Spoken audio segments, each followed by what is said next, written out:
कितने प्रकार के होते हैं कंप्यूटर? क्या? 2 3। 3 कौन कौन से होते हैं कंप्यूटर 3 प्रकार के? आवाज आनी चाहिए।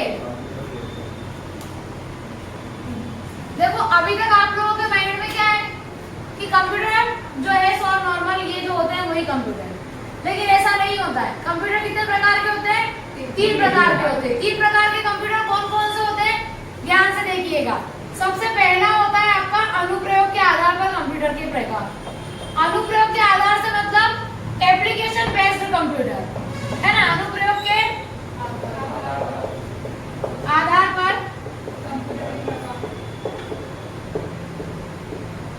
जिसको अपन बोलते हैं एप्लीकेशन बेस्ड कंप्यूटर। फिर सेकंड होता है आप लोगों का उद्देश्य के आधार पर कंप्यूटर के प्रकार। उद्देश्य के आधार पर कंप्यूटर के कितने प्रकार होते हैं? और फिर थर्ड आ जाता है आप लोगों का आकार के आधार पर कंप्यूटर के प्रकार। ठीक है, वो की हुई लाइन यहाँ नीचे आएगी, इससे मैंने डैश कर दिया। अब सबसे पहले आता है कि अनुप्रयोग के आधार पर कंप्यूटर के कितने प्रकार होते हैं? उद्देश्य के आधार पर कंप्यूटर के कितने प्रकार होते हैं? आकार के आधार पर कंप्यूटर के कितने प्रकार होते हैं? सबसे पहले हम देखेंगे अनुप्रयोग के आधार पर कंप्यूटर के प्रकार। अनुप्रयोग के आधार पर कंप्यूटर के 3 प्रकार होते हैं। कौन कौन से होते हैं अनुप्रयोग के आधार पर कंप्यूटर के 3 प्रकार? तो सबसे पहला आएगा आप लोगों का एनालॉग कंप्यूटर। ठीक है, थर्ड आता है आप लोग, सेकंड आता है आप लोगों का डिजिटल कंप्यूटर।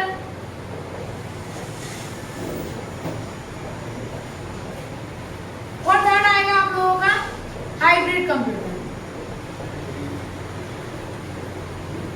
ठीक है, अब ये जो लिखा हुआ है एनालॉग कंप्यूटर, डिजिटल कंप्यूटर और हाइब्रिड कंप्यूटर, क्या होता है इसका मतलब?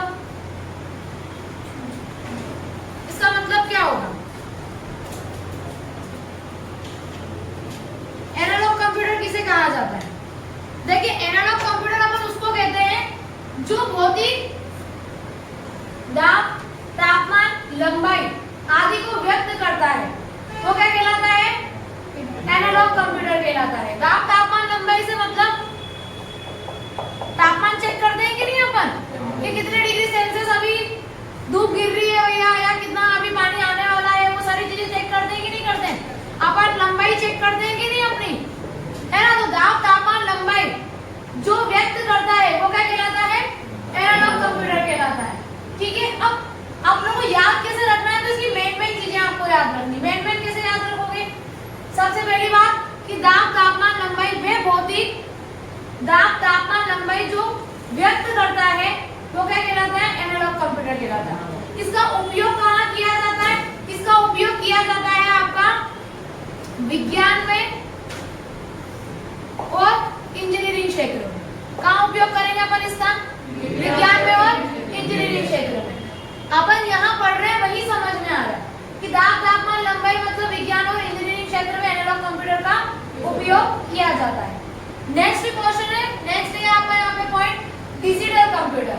अब डिजिटल कंप्यूटर का मतलब आप लोगों के माइंड में ये तो नहीं आ रहा है कि मोदी जी ने भी सारी चीजें डिजिटल कर दी है, तो वो चीजें तो नहीं ना डिजिटल ऐसा कुछ। डिजिटल कंप्यूटर का मतलब ये होता है यहाँ पे कि अंक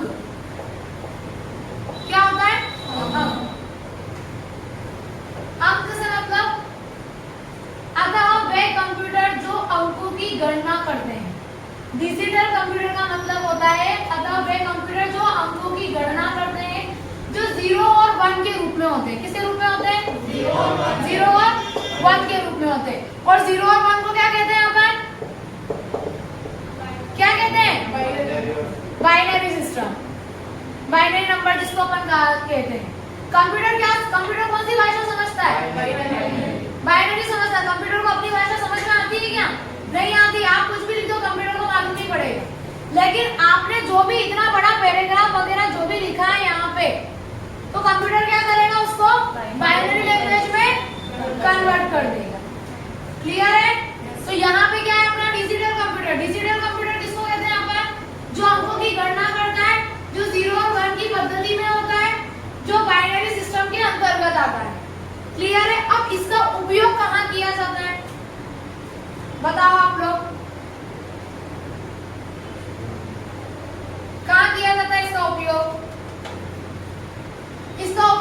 जाता है व्यापार में, घर में और बजट तैयार करने में। जो व्यापार वगैरह होते हैं, कैलकुलेशंस वगैरह जो होती है, बड़ी बड़ी जो अमाउंट वगैरह चढ़ाई जाती है ना, कैलकुलेशंस वगैरह की जाती है, तो वहां पे किसका उपयोग किया जाता है?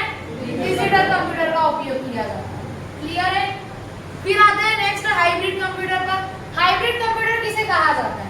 हाइब्रिड कंप्यूटर वो होता है जिसके अंतर्गत एनालॉग और डिजिटल दोनों के गुण समाहित होते हैं। किसे कहते हैं हाइब्रिड कंप्यूटर? जो एनालॉग और डिजिटल दोनों के गुण समाहित होते हैं वो कहलाता है आपका हाइब्रिड कंप्यूटर। और हाइब्रिड कंप्यूटर का उपयोग कहाँ किया जाता है? हाइब्रिड कंप्यूटर का उपयोग किया जाता है स्टील बनाने में, केमिकल प्रोसेस में, हाँ जी, स्टील बनाने में भी हाइब्रिड कंप्यूटर का उपयोग किया जाता है। केमिकल की प्रोसेस में भी किसका उपयोग करते हैं? हाइब्रिड कंप्यूटर का उपयोग करते हैं। और मेडिकल साइंस में भी हाइब्रिड कंप्यूटर का उपयोग किया जाता है। क्लियर है यहाँ तक? 3 चीजें बताई है मैंने अभी आपको। तीनों क्लियर है आपको कि नहीं है? बोल के बताओ। चलो ये नोट भी करना है कॉपी मेरा, है ना? चलिए अब अपन आते हैं यहाँ पर। सेकंड दिया हुआ है आपका उद्देश्य के आधार पर कंप्यूटर के प्रकार। उद्देश्य के आधार पर कंप्यूटर के कितने प्रकार होते हैं बताओ?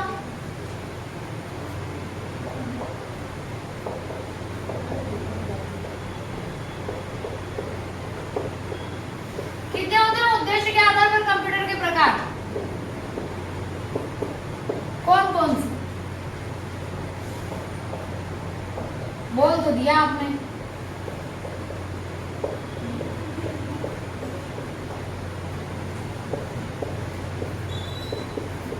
देखिए, उद्देश्य के आधार पर कंप्यूटर के 2 प्रकार होते हैं। कौन कौन से होते हैं 2 प्रकार? तो सबसे पहला होता है आपका यहाँ पर सामान्य उद्देशीय कंप्यूटर, ठीक है? और सेकंड होता है आप लोगों का विशिष्ट उद्देशीय कंप्यूटर। अब विशिष्ट उद्देशीय कंप्यूटर किसे कहेंगे अपन? और सामान्य उद्देशीय कंप्यूटर किसे कहेंगे? सामान्य उद्देशीय कंप्यूटर वो होते हैं जिसके अंतर्गत क्या होता है? कार्य करने की क्षमता अधिक होती है। सामान्य कंप्यूटर जो होता है उसके अंतर्गत कार्य करने की क्षमता तो बहुत ज्यादा है, लेकिन उसकी सीपीयू की जो क्षमता होती है वो क्या होती है? कम होती है। किसकी? सीपीयू की। सामान्य उद्देशीय कंप्यूटर का मतलब यहाँ पे है कि इसके कार्य करने की क्षमता बहुत ज्यादा है, लेकिन इसका जो सीपीयू होता है ना, उसके कार्य करने की क्षमता क्या होती है? कम होती है। प्लस इसकी कीमत भी क्या होती है? कम होती है। क्लियर है? इसका उपयोग कहाँ किया जाता है? इसका उपयोग किया जाता है आप लोगों का दस्तावेज तैयार करने में, दस्तावेज को प्रिंट कराने में आदि जगहों पर इसका उपयोग किया जाता है। जैसे कि कोई पत्र वगैरह आप लोगों को तैयार करना है, कोई लेटर वगैरह आप लोगों को लिखना है। दस्तावेज को इंग्लिश में क्या कहते हैं? क्या कहते हैं? डॉक्यूमेंट कहते हैं। तो डॉक्यूमेंट संबंधित अगर कोई भी कार्य करना होता है तो वो अपन किस में करेंगे? सामान्य उद्देशीय कंप्यूटर में करेंगे।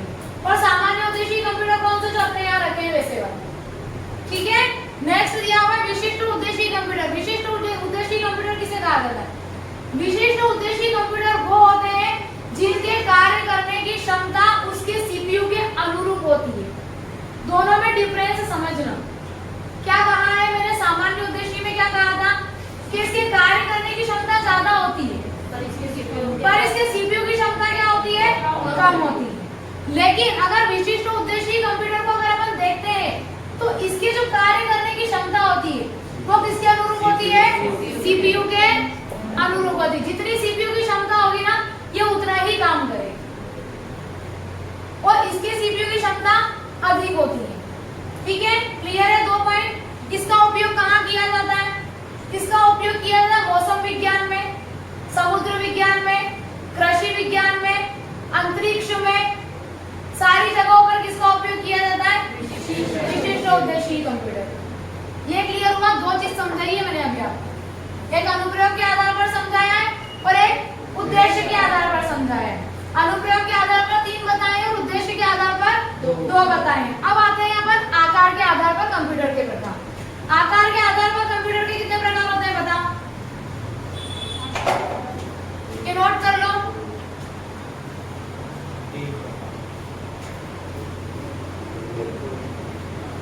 आकार के आधार पर जो कंप्यूटर के प्रकार हैं आपके,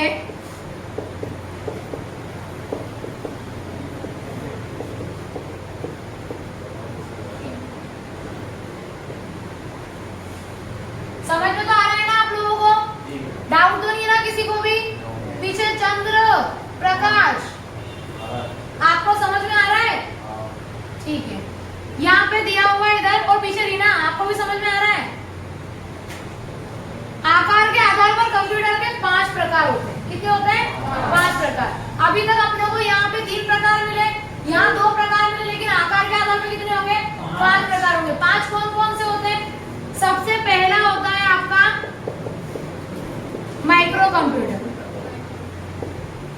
सेकेंड होता है आपका वर्क स्टेशन कंप्यूटर, ठीक है, और थर्ड होता है आप लोगों का मिनी कंप्यूटर,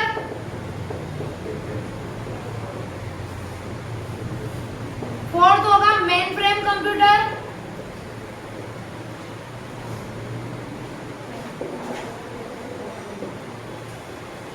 और सबसे लास्ट होगा सुपर कंप्यूटर। ऊपर लिखूं क्या थोड़ा? अगर दिख नहीं रहा हो तो यहाँ ऊपर लिखूं कि रहने तो यही? चलिए, सुपर कंप्यूटर जो होता है आपका वो क्या होता है? बाकी के सारे कंप्यूटर क्या होते हैं वो अपन समझते हैं। सबसे पहला दिया हुआ है माइक्रो कंप्यूटर। माइक्रो कंप्यूटर किसे कहते हैं?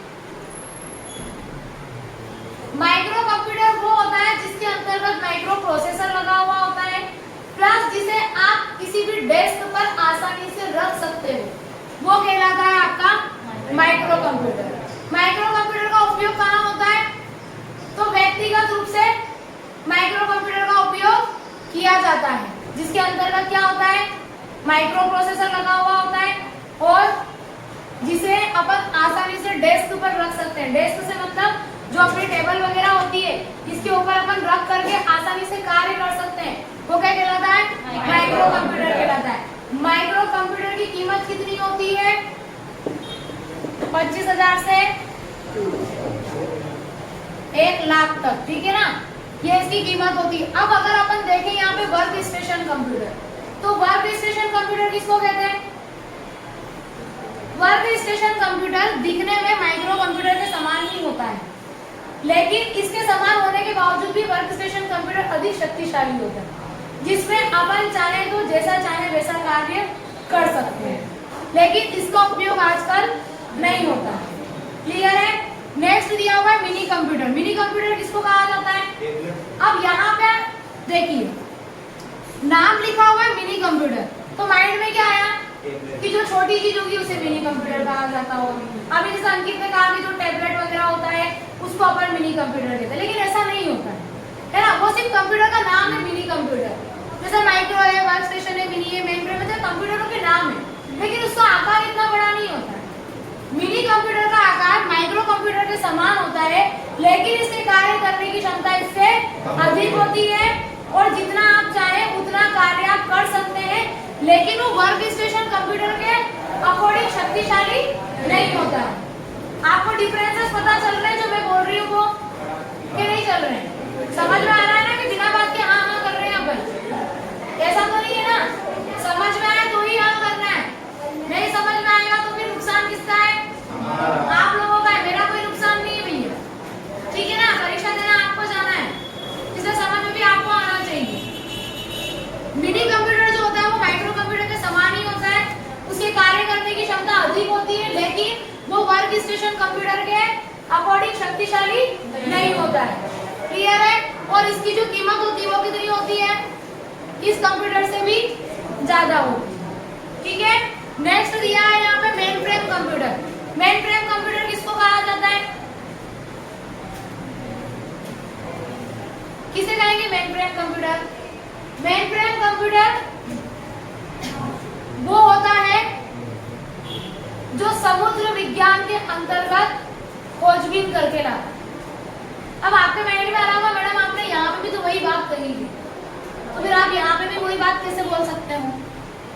लेकिन यहाँ पे नॉर्मल अगर कोई कार्य करना होता है तो वो अपन यहाँ तक कर सकते हैं, लेकिन मेन फ्रेम कंप्यूटर जो होता है वो आकार में काफी बड़ा होता है, काफी शक्तिशाली होता है, जो समुद्र विज्ञान में चीजों को खोजने का काम आसानी से करता है। और इसकी जो कीमत होती है वो करोड़ों रुपयों की होती है। कितने रुपए की होती है?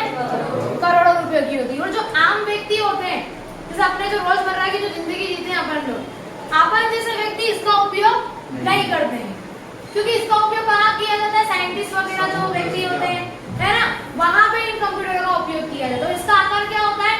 काफी बड़ा होता है। काफी बड़े से मतलब कम से कम एक आधा कमरा जो होता है ना, उतना बड़ा इसका आकार होता है, जिसका उपयोग अपन नॉर्मल व्यक्ति नहीं कर सकते। नेक्स्ट लास्ट दिया हुआ super computer, most important. Super computer आकार में सबसे बड़ा होता है, सर्वाधिक महंगा होता है और काफी ज्यादा शक्तिशाली भी होता है, जिसका उपयोग खनिज पदार्थों को ढूंढने में किया जाता है। किसके लिए किया जाता है? खनिज पदार्थों को ढूंढने के लिए सुपर कंप्यूटर का उपयोग किया जाता है।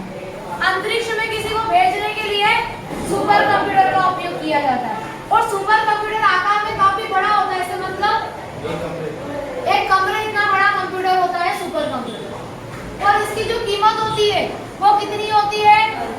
अरबों रुपयों तक की होती है। क्लियर है?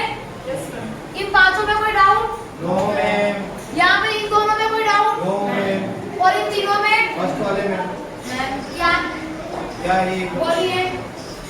लगता है कि वो यहाँ पे क्वेश्चन नंबर 5 जो दे, क्वेश्चन नंबर 5 उसने दिया, यहाँ पे एक क्वेश्चन दे दिया पूरा उसने 16 नंबर का, और अथवा करके यहाँ पर